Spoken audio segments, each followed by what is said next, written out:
Yon mga tropa, kamusta? Kwentuang Canada vlog number 22 na tayo mga tropa. Pampasyal muna tayo mga tropa. Nakikita nyo naman, nag-frost yung paligid. Ang ganda. Nag-snow kagabi. Tapos nag-frost. Ayan, kitang-kita nyo naman, di ba mga tropa? So hindi yan pag-uusapan natin, although ilalabas ko kayo para makapag-enjoy naman tayo sa labas. Hindi lagi doon sa may swivel chair ko tayo magkukwentuhan.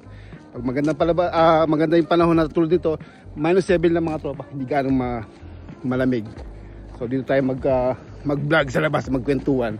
So pagkikwento natin mga tropa, naman ako isang Pilipino na ewan ko, hindi ko alam kung ano nangyayari sa mga Pinoy dito, no. Kahit matagal na sila dito sa Canada, hindi pa rin talaga natututo. So pag-usapan natin yung tropa kong yun. Tropa ko siya actually, medyo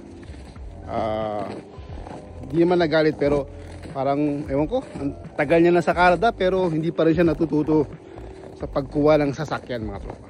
Hindi pa rin niya nalalaman yung mali niya about pagkuha ng sasakyan. Lagi kong sinasabi yan sa inyo mga tropa, pagkuha ng sasakyan dito pag-isipang maigi. Kasi alam niyo ba ang sasakyan dito sa North America, Canada o US, ang isa sa mga wealth killer ng tao.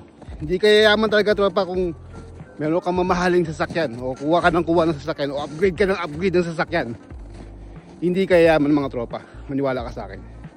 So yung tropa kong yun, alam mo ginawa niya? Nag-upgrade na naman mga tropa. Ang ganda ng palig. Nag-upgrade ng bago, brand new. Yung lagi ko sinasabi, pag nag-upgrade ka, lulubog ka sa utang mga tropa. Nag-upgrade siya ng bago. Ang edad niya matanda pa sa akin, nasa 50 years old na si tropa Kumuha pa rin ng bago, kumuha pa rin ng mamahaling sasakyan. 7 years to pay. Ang bi-weekly niya ay almost 500 mga tropa, 475. So times 2, almost $1,000 a month siya. 7 years to pay. Ay nako, talagang hindi natututo yung mga Pilipinong matagal na rito sa Canada. Sinabi ko na sa vlog ko yan Sabi ko, pag-isipan nyo yung pagkuha ng sasakyan at huwag kayo kukuha ng bago, huwag kayo kukuha ng pinaka-brand new. Ang daming mga option dito, ang daming option about pagkuha ng sasakyan dito sa Canada. Hindi mo kailangan ng bago dito sa Canada, di ba? Iba kasi gusto lang mag-show up, not knowing na nalulubog sila sa utang, not knowing na pinahihirapan lang sila mga tropa. Di ba? Nakakagalit ako. Sayang kasi yung pinagtatrabaho mo dito sa Canada, tapos magtatrabaho ka lang para doon sa sasakyan. Paano mo may enjoy yung paligid na kakatulad niyan, di ba? Paano mo may enjoy yan? Tignan mo, ang ganda, di ba? Paano mo may enjoy yan, tropa, kung lagi ka nagtatrabaho para sa gusto mo, di ba? Para sa hindi mo naman kailangan, di ba? Iwan ko mga tropa. Kaya yung mga bago dito sa Canada, sana mapanood mo to. Kasi ayoko magkamali ka na katulad ni tropa. Patuloy na nagkakamali hanggang ngayon. Napakatagal niya sa Canada, napakatagal na. Pero patuloy pa rin nagkakamali. Tuloy-tuloy pa rin, hindi nag-iisip, hindi nadadala. Katwiran niya, meron pa rin siyang sahod na darating. Yun na nga Yun ang mindset mo kasi pag meron kang sahod na darating at meron kang inaasahang income at hindi mo ini-impok yung income mo, ang mangyayari sa'yo rito mga tropa, uugod-ugod ka ng walang ipon. Magtatrabaho ka hanggang sa mamatay ka mga tropa. Diba? Tulad ng tropa kong yun, kumuha ng 7 years to pay, almost $1,000 a month. Diba? Nadala siya, parang nahook siya sa no down payment No down payment nga, pero yung down payment mo, dadalihin ka naman sa napakataas ng bi-weekly niya mga tropa. Sinabihin ko siya sabi ng asawa sa akin, ito pa masama. Sabi ng asawa sa akin, napakailan mo sa buhay namin. Oo nga naman. Anong pakialam ko sa buhay namin, hindi man ako maghihirap, di ba? Kayo yung maghihirap Ikaw maghihirap mga tropa, kayong dalang mag-asawa. Di ba? Tagal niyo sa Canada, pero hindi ako nagagalit mga tropa. Nadi-disappoint lang ako sa mga nangyayari. Tara, baba tayo ito mga tropa. Baba tayo. Maglakad-lakad tayo straight. Hey, tropa, dulas. Dulas mga tropa. Uy. Madulas. Madulas. Takbuhin na natin. Yun mga tropa. So yun yung sinasabi ko mga tropa, di ba? Ang sasakyan dito, kailangan talaga necessity. Pero hindi mo kailangan ng magharang sasakyan o hindi mo kailangan ng brand new. Lagi ko sinasabi, advocate ko yan mga tropa. Huwag ka kumuha ng bagong sasakyan kasi pahihirapan ka yan dito. Ang daming option. Yung gusto mong model na brand new, may nagbibenta niyan na second hand na lang or used, pre-love. Mas mura, mas magaan ang bayaran, diba? Kung wala kang cash, pwede mo naman siyang i-finance. Pero mas gusto kong bayaran ang sasakyan ng cash para wala ka nang iniintindi, diba? So yung gusto ko sabihin sa mga tropa nating Canadian, tropang Filipino-Canadian, na huwag kang kumuha ng sasakyan. Pahihirapan ka niyan mga tropa. Pahihirapan ka yan. Sigurado ako pahihirapan ka yan. Grabe. Hindi na paligid oh. May masalubong kaya ako rito. May masalubong kaya tayo rito ng wolf.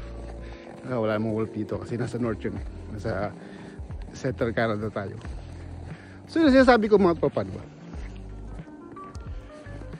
Huwag kang, para ka nagpatiwakal, huwag kang kuha ng bato na ipupukpuk mo sa ulo mo. Mahihilo ka hanggang sa mamatay ka kakatrabaho. Ba yun? Yung si tropa hindi nadala. Actually pangalawan niya na yun, pangalawang brand yun na yun, simulan dumating siya rito. Kuha pa rin ang kuha ng sasakyan. Sabi niya, kaya ko nung bayaran yung monthly. Yun nga yung masama eh. Hindi mo tinitingnan yung yung total cost ng sasakyan. Kung kukumpitin mo yun over 7 years, magkano yun? Ba? Hindi ka nagkukumpit mo. Almost 70,000 mahigit na yung sasakyan mo. Oo nga, 2025 bagong model. Pero kailangan ba yan dito sa Canada? Anak ng tokwa, anak ng tipaklong, anak ng timang, anak ng kating. Hindi tayo nag-isip mga Pilipino. Basta masudan natin yung gusto natin eh. Basta tayo kukuha ng hindi natin kayang bayaran. For sure mga tropa, si tropang yun, tagal ko na siyang kakilala. Yung tropa ko yun, hindi niya kayang bayaran yun monthly.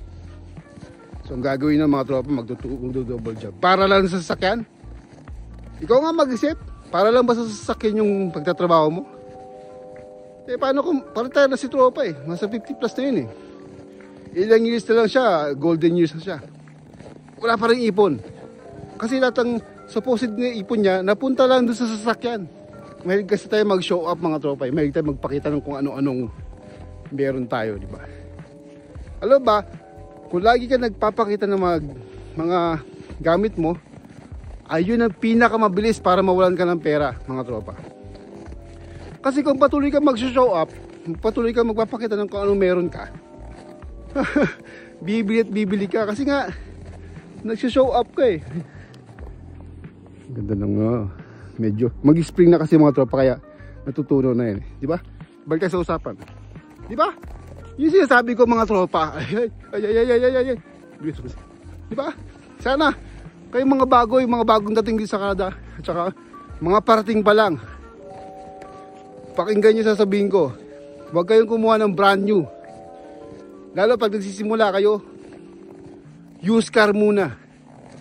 Marami nagbibenta dito sa tao, sa marketplace, kay Gigi. Magtanong tayo kasi makakilala ninyo, makapag-deal kayo ng maayos. Balik tayo mga tropa. Makapag-deal kayo ng maayos. Tapos ipunin nyo muna. Okay lang mag-bus muna kayo para ma-experience yun yung paano mag-commute dito sa Canada. Tapos pag ready na kayo bumili, may cash na kayo, bili nyo ng cash para wala kayong iintindihing monthly na babayaran sa sasakyan. Ang intindihin nyo na lang yung insurance, yung autopack, wag lang autopack, yung maintenance, tsaka yung gas. So yun yung pinakamabigat na gastusin sa sasakyan mga tropa, yung tatlong yun. Lalo na insurance ha, kung makakaligan kumuha ng insurance kasi importante yun dito. Huhulihin ka ng pulis pag wala ka insurance, hindi ka matutuwa yung sasakyan mo pag wala ka insurance mga tropa. So yun mga tropa, okay. Sana may natutunan kayo sa ating video ngayon, video vlog number 22 mga tropa. At sana nakapag-enjoy kayo sa paligid. Mag-i-spring na sa Canada. Mag-ingat ka mga tropa. Sana huwag ka na magkamali tungkol sa sasakyan. Hanggang sa muli nating pag-vlog. Mag-iingat ka mga tropa. Babu!